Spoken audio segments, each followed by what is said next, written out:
کاشانۂ بصیرت ایک ایسا یوٹیوب چینل جس پر ہر قسم کی دینی کتب بالخصوص محروم بصارت افراد کے لیے آڈیو اور ویڈیو فارمیٹ میں دستیاب ہیں اور بالعموم تمام مسلمان برادران و خواہران کے لیے دستیاب ہیں۔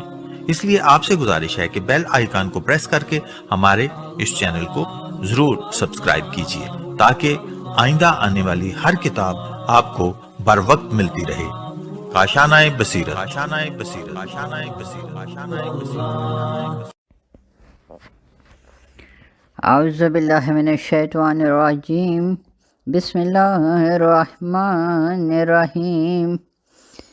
کاشانۂ بصیرت یوٹیوب چینل کے بابصیرت سامعین، السلام علیکم۔ میں پارٹ 12 کے ساتھ آپ سے مخاطب ہوں، اور ہمارا اس کتاب کا یہ جو ہے نہج البلاغہ کا تصور الہویت، اس کا مطالعہ جاری ہے، اور ہم صفحہ نمبر 85 تک پہنچ چکے تھے، اور اس سے یہاں پہ چند سطور کا مطالعہ کیا، اور اس سے اگلا موضوع ہے ہیگل اور نہج البلاغہ۔ تحریر ہے کہ نشتے، شیلنگ اور ہیگل تینوں اپنے اختلافات کے باوجود ایک اس امر پر متفق ہیں کہ لامحدود اور لا انتہا شعور اس کائنات اور جو کچھ کہ ہے کی اصل ہے۔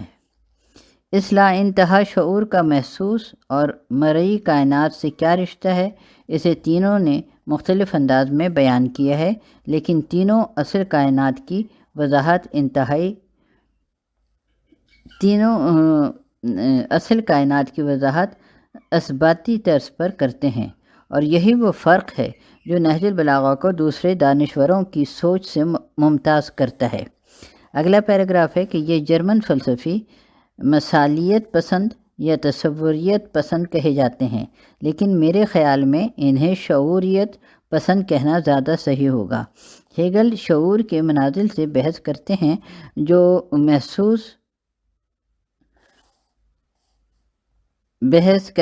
محسوس، مرئی اور غیر ذی حیات حقیقت یا جمادات سے ارتقا پا کر کامل کی شکل میں ظہور پذیر ہوتا ہے۔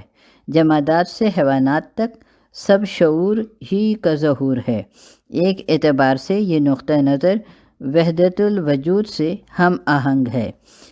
نیٹشے اور شیلنگ شعور اعلیٰ یا عقل کل کو حقیقت کبریٰ خیال کرتے ہیں، لیکن ان کا رشتہ محسوس یا مرئی کائنات سے کیا ہے، اس کی دونوں نے مختلف انداز میں تشریح کی ہے۔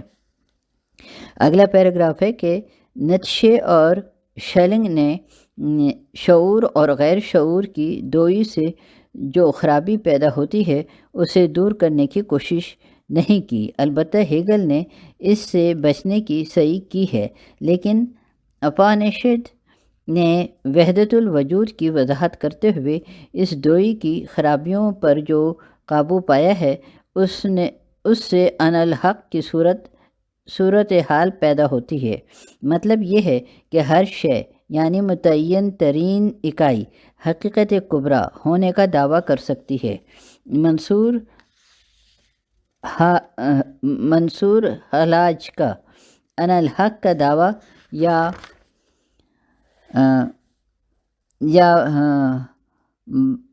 باپزید بسطامی اور نیٹشے کا کوئی خدا ہے تو وہ میں ہوں کا نعرہ وحدت الوجود کی منطق سے قدرتاً پیدا ہوتا ہے۔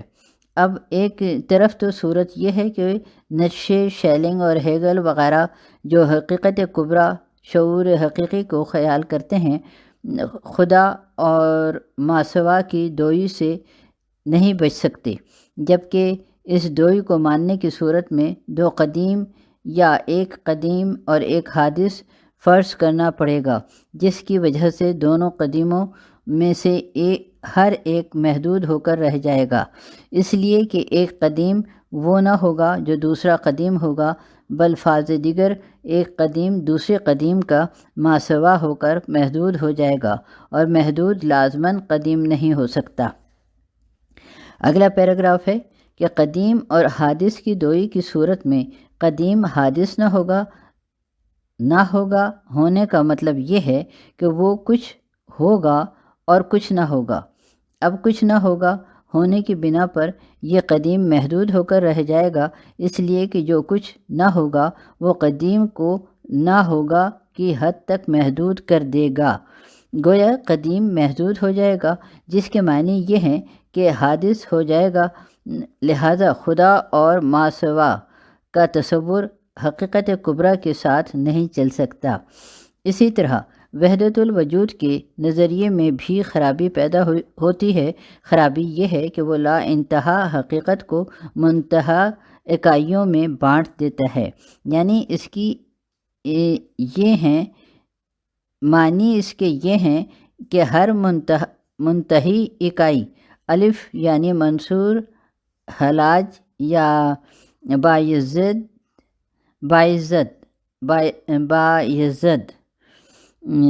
بستامی خدا ہے۔ گویا خدا منتہا اکائی ہے، مگر فرض ہمارا یہ ہے کہ خدا لا منتہی ہے، تو یہ صورتحال اس مفروضے کے خلاف ہے جو ہم نے خدا کی بابت قائم کیا ہے کہ خدا لا انتہا ہے، منتہی نہیں ہے۔ اگلا پیراگراف ہے یہ مشکل کیوں پیدا ہوئی؟ واضح طور پر اس لیے کہ حقیقت کبریٰ کی توضیح اثباتی انداز میں کی گئی، اور یہ کچھ نہ کیا جاتا تو کیا کیا جاتا، اس لیے کہ انسانوں کی بدقسمتی یہ ہے کہ اثباتی انداز یعنی تعین بغیر ادائے مفہوم کر ہی نہیں سکتے۔ اگلا صفحہ ہے 87 اور یہاں پر موضوع ہے نفی النفی۔ تمام وہ فلسفی جو حقیقت کبریٰ پر بحث کرتے ہیں اسی دشواری سے دوچار ہوتے ہیں، اس لیے کہ ان کے پاس جتنے آلات ہیں حقیقت کو ناپنے، پرکھنے اور جاننے کے، وہ محض اثباتی ہیں، تعین پر مبنی، لہٰذا لا انتہا پر بحث کے دوران انہیں اسی دشواری سے دوچار ہونا پڑے گا۔ اگلا پیراگراف ہے اس نقطے پر حضرت علی علیہ السلام نے ایک نئی راہ سمجھائی۔ حضرت علی علیہ السلام نے حقیقت کبریٰ کی وضاحت کے لیے ایک نیا طرز استدلال اختراع کیا۔ وہ طرز استدلال ہے نفی النفی کا۔ اس طریقے میں دو متخالف یا متضاد اکائیوں میں سے ہر ایک کی نفی کی جاتی ہے، اور یوں تضاد سے اوپر کی کسی صورت کی جھلک دکھائی جاتی ہے۔ یہ اوپر کی صورت حقیقت کبریٰ ہے، خدا موجود ہے، اثباتی قضیہ ہے۔ نہج البلاغہ اس انداز بیان کی حامی نہیں۔ اس کے خلاف میں، اس کے خیال میں صحیح طریقہ تعبیر یہ ہوگا کہ خدا معدوم نہیں ہے، یعنی موجود کی بھی نفی کی گئی ہے اور معدوم کی بھی، جبکہ دونوں متضاد اکائیاں ہیں، یعنی نفی النفی کا اصول عمل میں لایا گیا ہے۔ خدا موجود ہے کی نفی ہے اور خدا موجود نہیں ہے۔ نہج البلاغہ میں پہلے اس قضیے کی نفی کی گئی ہے اور کہا یہ گیا ہے کہ خدا موجود ہے، قضیہ غلط ہے، اور اس لیے کہ وجود کی نسبت خدا کی طرف کی گئی ہے، اور خدا کی طرف کسی چیز کی نسبت کرنا صحت پر مبنی نہیں ہے، اس لیے کہ نسبت دینے کا مطلب ہے کسی موصوف کی صفت بیان کرنا، اور صفت بیان کرنا نہج البلاغہ کی روح سے غلط ہے۔ لہٰذا یہ قضیہ کہ خدا موجود ہے صحیح قضیہ نہیں ہے، یہ ہوئی ایک نفی۔ اب اس کے بعد بظاہر اس کی نفی کو صحیح ماننے کا بدل باقی رہ جاتا ہے، یعنی یہ کہ خدا معدوم ہے، لیکن یہ قضیہ بھی اس لیے غلط ہے کہ اس میں خدا کی طرف عدم کی نسبت کی گئی ہے، اور عدم کی نسبت خدا کی طرف کرنا صحت پر مبنی نہیں ہے، لہٰذا یہ دوسرا قضیہ بھی غلط ہے اور اس کی نفی بھی کرنی ہوگی، اور یوں ایک بالکل نیا استدلال جسے میں نے نفی النفی کہا ہے پیدا ہو جاتا ہے۔ اگلا پیراگراف ہے کہ تصور الہی کے بارے میں حضرت علی علیہ السلام کی کوشش یہ ہے کہ ذہن نے انسانی پر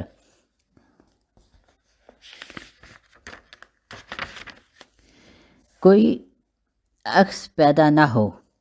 چنانچہ حضرت علی علیہ السلام کا اصرار ہے کہ خدا کی بابت واہمے میں کچھ نہ لایا جائے، خیال سے کوئی تصویر نہ بنائی جائے۔ حضرت علی علیہ السلام توہم اور تخیل کی نفی کو توحید کا جوہر خیال کرتے ہیں۔ صفحہ نمبر 88۔ اگلا پیراگراف ہے، یہ طرز استدلال جس کا اوپر ذکر آیا ہے، یعنی نفی النفی، اس مقصد کو پورا کرتا ہے۔ فائدہ اس کا یہ ہے کہ ذہن انسانی پر کوئی تصور منعکس نہیں ہوتا۔ پہلی نفی کے ذریعے کسی ایک تصور کی نفی ہوتی ہے اور دوسری نفی کے بعد اس پہلی نفی کا جو بدل ذہن میں آتا ہے اس کی نفی بھی ہو جاتی ہے، اور اس طرح انسانی ذہن محض صاف ہو کر رہ جاتا ہے، کوئی عکس نہیں رہتا جو مشارن علیہ یعنی کسی اشارے کا نشانہ بن سکے۔ بات بھی ہو گئی اور ذہن انسانی انعکاس سے بچ بھی گیا۔ اور اگلا پیراگراف ہے، یہ بالکل انقلابی اور نادر طرز ہے اظہار مدعا اور فہم کا، جس کی مثال کہیں اور دیکھنے میں نہیں آتی۔ اس انداز استدلال میں فہم کی ایک مشکل پیدا ہوتی ہے، لیکن یہ فہم بالکل غیر معمولی قسم کا ہے۔ یہ فہم کیا ہے، اس کی بابت کچھ کہنا مشکل ہے، مشکل نہیں، ناممکن ہے، اس لیے کہ اس فہم میں نہ عکس ہوتا ہے نہ صورت، اور جس چیز کی بابت آپ کچھ کہیں گے وہ متعین ہوگی، اس کی کوئی صورت کوئی عکس ہوگا، اور یہاں عکس یا صورت موجود نہیں ہے، لہٰذا اس فہم کی بابت کچھ کہنا بھی ممکن نہیں۔ اگلا پیراگراف ہے، تو یہ بات تو رہی نفی النفی کے طرز استدلال کی، اب رہا مسئلہ وجود الہی کے دلائل کے بارے میں۔ اس سلسلے میں صورتحال کچھ اس طرح سے ہے۔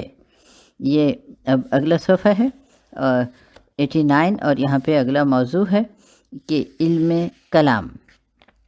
یہ ذکر پہلے آ چکا ہے کہ مسلمانوں کا علم کلام نہج البلاغہ سے متاثر ہوئے بغیر اپنا کام چلاتا رہا۔ علم کلام نے اپنے لیے جو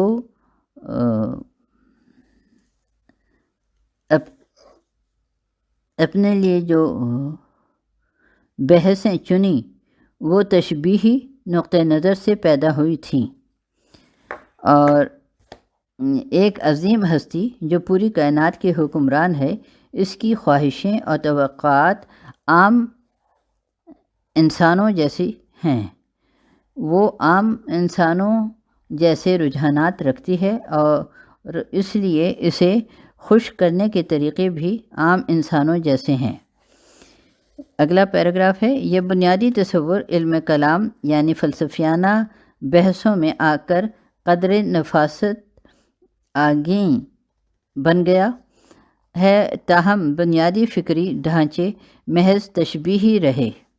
اگلا پیراگراف ہے، خدا کا کلام قدیم ہے یا حادث، صفات الہی غیر ذات ہیں یا عین ذات، خدا قوانین عدل کا پابند ہے یا نہیں، وغیرہ۔ یہ ایسے مباحث ہیں جو ایک عظیم مگر متعین ہستی کے بارے میں کیے جا سکتے ہیں، اور علم کلام اسی پس منظری تصور کے ساتھ یہ بحثیں کرتا رہا۔ اگلا پیراگراف، علم کلام یہودی دانشوروں نے وضع کیا تھا، خاص طور پر مشرق وسطیٰ میں وہ صرف ایک ایسی ذات کا وجود ثابت کرنے میں لگا رہا اور اسی کی وجود کے حق میں دلیلیں ڈھونڈتا رہا جو اس کائنات کے ماوراء اعلیٰ علیین یا اس کے باہر لامکاں میں قیام پذیر ہو۔ یہ خدا نہج البلاغہ کا خدا نہیں ہے جو لامکاں میں رہتا ہو اور مکان سے بے تعلق ہو۔ اگلا پیراگراف ہے، خدا موجود ہے یا نہیں، یہ بحث نہج البلاغہ میں اس انداز سے نہیں چھیڑی گئی جس انداز سے علم کلام میں پڑھنے کو ملتی ہے، تاہم بعض جگہ اس طرز کے اشارے سے ملتے ہیں، لیکن نہج البلاغہ میں اس سلسلے میں جو کچھ کہا گیا ہے وہ علم کلام کے مروج طرز استدلال سے مختلف ہے۔ یقیناً بعض دلیلیں اپنے جوہر میں کلامی ہیں، مگر نہج البلاغہ کا لہجہ مختلف ہے۔ اگلا پیراگراف اور آخری لائن ہے اس صفحے کی: وجود الہی کے بارے میں یہ دلیلیں کائنات کی ساخت و تنظیم کی نوعیت سے پیدا ہوتی ہیں یا ہوئی ہیں، یعنی صفحہ نمبر ہے 90، یعنی مطلب یہ ہے کہ کائنات کی ساخت و تنظیم میں ربط و تسلسل کا وجود دلالت کرتا ہے ایک ایسی ذات پر جس نے شعوری طور پر یہ ربط و تسلسل قائم کیا ہے۔ لیکن نہج البلاغہ میں ایک نئے انداز کی دلیل بھی پیش کی گئی ہے جو کائناتی ساخت سے تو تعلق رکھتی ہے، تاہم بالکل اچھوتی قسم کی ہے اور اس سے پہلے یا بعد کہیں دیکھنے میں نہیں آتی۔ اور یہ اگلا پیراگراف ہے کہ یہ دلیل کائنات کی تضاداتی ساخت سے متعلق ہے۔ کائنات میں تضادات کے وجود کا ذکر یونانی فلسفے میں خاص طور پر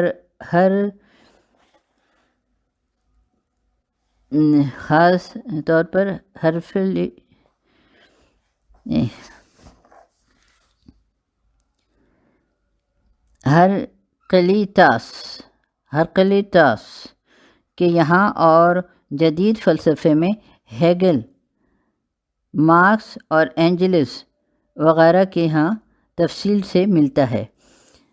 تاریخ اور کائنات، میرا نظریہ، یہ ان کی کتاب کا نام ہے، میں کائنات مرئی کو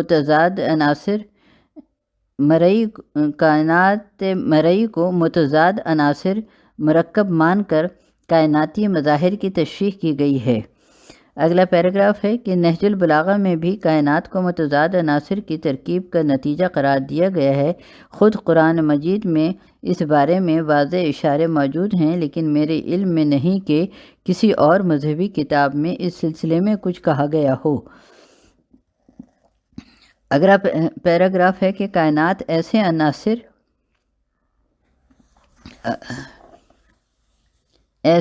عناصر، ذرات یا اکائیوں سے مل کر بنی ہے جو تضاد پر مشتمل ہیں۔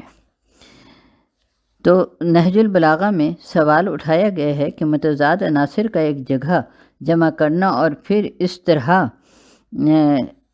کہ ان کے اجتماع سے ایک اور چیز وجود میں آ سکے کیوں کر ممکن ہو سکا؟ واضح طور پر یہ صورتحال محض ناقابل فہم ہے، لیکن نہیں، اس نقطے پر ذرا رک جائیے۔ اگلا پیراگراف ہے کہ